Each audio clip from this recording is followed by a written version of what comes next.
Nile is the longest river in the world, with a length of 6,650 kilometers, covering an area of 6,640 square meters. Its annual water volume is 84 billion cubic meters. Despite the equitable use of the resource still remains controversial, the River Nile is equivalently significant for all the riparian countries. Nile تفاصص 11 ሀገራት የያዘ ተፋሰስ ነው. The Nile River Basin comprises 11 countries. Most of these countries are mainly characterized by poverty, civil war, and instability, among other challenges. We can categorize the nations as upper and lower riparian countries. Lower riparian includes Egypt and Sudan, while the remaining 9 countries, including Eritrea and South Sudan, are under the upper riparian region. The Nile Basin includes 11 countries together with the origin of the river, Ethiopia.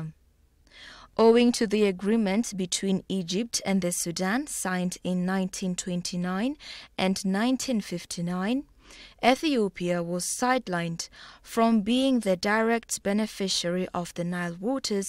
However, it offers 70% of the water coverage.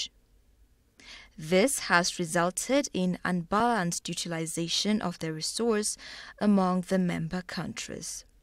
Realizing the situation, Ethiopia has been busy working to reverse the trend over the past 2 decades. In fact, the nation seems to have achieved a lot in this regard. There was an attempt to benefit only Egypt through agreements. Those agreements were made during the era of colonialism and are in favor of Egypt. As it was not part of the deal and an independent country, Ethiopia is not abided by such treaties. Later on, when it declared its independence, the Republic of Sudan negotiated with Egypt over the utilization of the Nile water. Accordingly, the 2 nations signed agreement to fully control the water amongst them. Ethiopia has been pushing towards mutual benefit and equitable share of the river since then now. The position and voice of Ethiopia regarding equitable share and utilization of the River Nile has paved way for the formation of Nile Basin Initiative. Mainly engaged in technical works, the initiative has also managed to conduct a survey related to fair and equitable utilization of the River Nile among the riparian countries. ተደረጉ ጥናቶችን በመዳሰስ አሁን ግድቡ በነበረበት በዛ በጥናት ወቅት የነበረበትን ደረጃ በማየት ያሰራሩን ጥራት የመሳሰሉት እንዲሁም በታችኛው ሀገሮች ላይ ያለው ተጽዕኖ.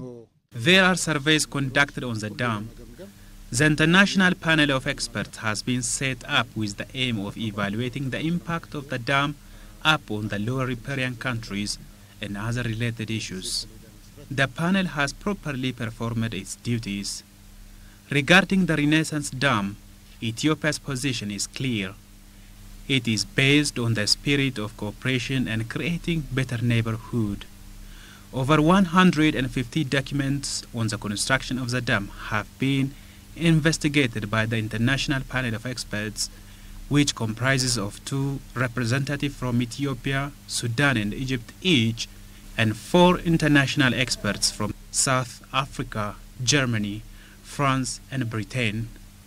Based on the finding, the panel of experts come up with its suggestion. Ethiopia and Sudan immediately accepted it. Ethiopia did this as it knows very well and confident that the dam benefits all the 3 countries including Egypt. Ethiopia's pressure in this regard has forced Egypt to negotiate on the equitable water utilization. However, the process of negotiation has shown inconsistency, finally paving the way for Egypt to sign the Nile Basin Initiative Framework Agreement. The remaining Nile Basin countries hadn't been able to utilize water due to some challenges they used to face. Among them were poverty and the legacy of colonialism left upon them. However, today they have started expressing their interest to use resources for mutual benefit. To this end, they have managed to establish the Nile Cooperation Forum, Nile Basin Initiative, which is supposed to implement the initiative. Ethiopia has engaged itself in carrying out negotiation with members of the Nile Initiative countries on the other side, working to realize its assignment for development. The construction of Grand Ethiopian Renaissance Dam, which is being constructed on the River Nile, is among such assignments for social and economic prosperity. The construction of the dam is based on fair and equitable use among the riparian countries. In other words, the construction was designed in a way it does not harm both Egypt and Sudan. The construction of the Grand Renaissance Dam, which is being fully financed by Ethiopians, is believed to support all the adjoining countries and even beyond. Therefore, it is considered to be a landmark of cooperation for fair water utilization provided by Ethiopia to the Nile Basin countries.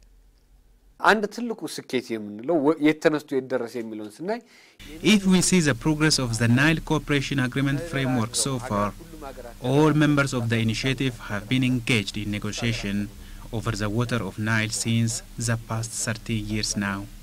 So far, 6 countries have signed the agreement dealing with fair and equitable utilization of the water. These are Ethiopia, Rwanda, Uganda, Tanzania, Burundi and Kenya. Ethiopia, Rwanda and Tanzania endorsed it, whereas Kenya, Uganda and Burundi are on the process to do so. Total annual volume of the Nile River is 84 billion cubic meters, out of which 86% comes from Ethiopia. This means Ethiopia contributes 76 billion cubic meters out of its tributaries such as Tekeze, Atbara, Nile and Baro rivers.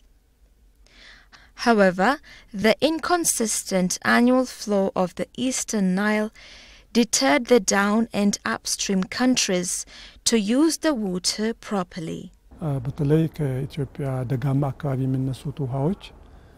The flow of rivers coming from Ethiopian highland is irregular. For instance, if we see the major rivers originating from Ethiopia, such as Nile, Tekeze, Baro and Akobo, they flow only for 3 or 4 months a year. 80% of them flow during winter season, and then they don't hold more water any longer. It is important to work on infrastructure that would enhance the flow of the rivers regularly so that we will be able to benefit from the resources in a proper way. Ethiopia believes that the construction of the dam would address such irregularities among the riparian countries. የህዳሴ ግድብ ለሶስቱም ሀገሮች ከፍተኛ ጠቀሜታ ይሰጣል ብለን በጽኑ እናምናለን። We believe that the Grand Ethiopian Renaissance Dam would benefit all the 3 countries, Ethiopia, Egypt and Sudan. The dam would save water. This is very important for Egypt and Sudan as it sends regulated water to them. We know that the upper riparian countries, especially Sudan, suffers from the flood coming from the Nile during the rainy season. The flood doesn't go back to the river. Rather, it is wasted through evaporation. Besides, it affects the socio-economic aspect of the society and its livelihood as well. The flood happened to Sudan in 2016 is one of cases in point. It also claims human and animal lives and destructs farmland as well. The dam is believed to minimize these challenges. Currently, there is nothing that prevents Ethiopia from developing and using its own resource, as the countries in the Nile Basin have started to realize the fact. they have managed to come to table to negotiate on the matter. In this regard, Ethiopia, Egypt and Sudan have established a tripartite forum which has enabled them to conduct a series of negotiations on fair and equitable use of the River Nile and the possible impact of the Grand Renaissance hydropower dam of Ethiopia. Following the tripartite discussion among them, water resource ministers of 3 countries gathered in Khartoum in 2013, where they reached agreement of the mutual benefit principles. The agreement was believed to restore the deteriorating relations among the countries and divert doubt and negative attitude regarding the construction of the dam. This is the result of Ethiopia's diplomacy work that aimed to ease the deadlock used to exist between Ethiopia and Egypt over utilization of the Nile water in one hand and promote the principle of mutual benefit on the other. This has paved the way for the countries to come out of the negative attitude that was leading them to mistrust. Rather, they have been focusing on the principle of mutual benefit and spirit of fraternity. The conference that was held in Uganda, Kampala for the first time to discuss the matter can be taken as one of the showcases in this connection.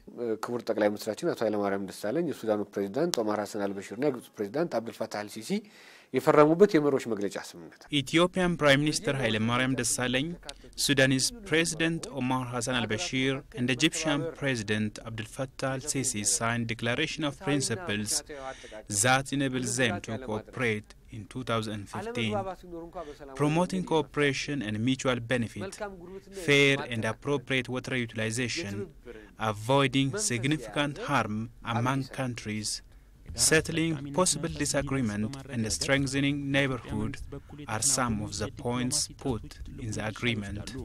Based on the Khartoum Agreement, the 3 countries have set up a professional and technical team in charge of undertaking a survey on the impact of the Renaissance Dam. In fact, the team has accomplished its duties. Similarly, the tripartite committee has established an international expert panel in which representatives of the 3 countries and 4 international experts are included. Ethiopia believes that the construction of the dam would not result in any security threats. እንጠቀማለን ስንል ግብጽ እየተጎዳች ነው ያልን አይደለም አላልንም. When we say we will benefit from the River Nile, we don't mean that the right of Egypt needs to be compromised or the nation needs to be harmed. We are saying that let's benefit from the resource in a reasonable and fair way. The Renaissance Dam is one of such confirmations. The late Ethiopian Prime Minister Meles Zenawi describes the dam as a monument we erect to bring about the cooperation we aspire to have among the Nile Basin countries. In connection with the dam, we should not be forced to accept the old-day agreements that Egypt is claiming, because we never accept the colonial agreement on the Nile as we are not one of the signatories. The Grand Ethiopian Renaissance Dam would play a significant role for Ethiopia's economic and political advancement. It would also upgrade the bargaining power of the nation at the international forums. Besides, it encourages the countries in the basin to focus on cooperation and restore the declining spirit of partnership. Above all, the dam can be taken as the instrument for the nation to get out of poverty. የህዳሴ ግድባችን ጉልህ ተጽዕኖ ያመጣል ለኢትዮጵያ ህዝብና አገር ደግሞ ከፍተኛ ጥቅም የሚያስመጣ The Renaissance Dam would generate huge income for the country, This means it would contribute a lot towards the nation's economic growth that reduce poverty. Besides, it will satisfy the demand of 100 million populations for electricity. The country's annual demand for power is now 35%. This shows that 65% of the nation's total population doesn't have access to the service. They live without electricity in a dark situation. Therefore, we need to ensure access to power to this portion of population. When it comes to Egypt, 97% of its rural communities have access to electricity, and this reached 100% in its urban areas. The countries are expected to reach agreement as a series of negotiation panels are ahead of them. Ethiopia's position in this regard continues in the future as well. Regarding the issue related to the Nile, the diplomacy journey followed by Ethiopia over the past 2 decades has been successful.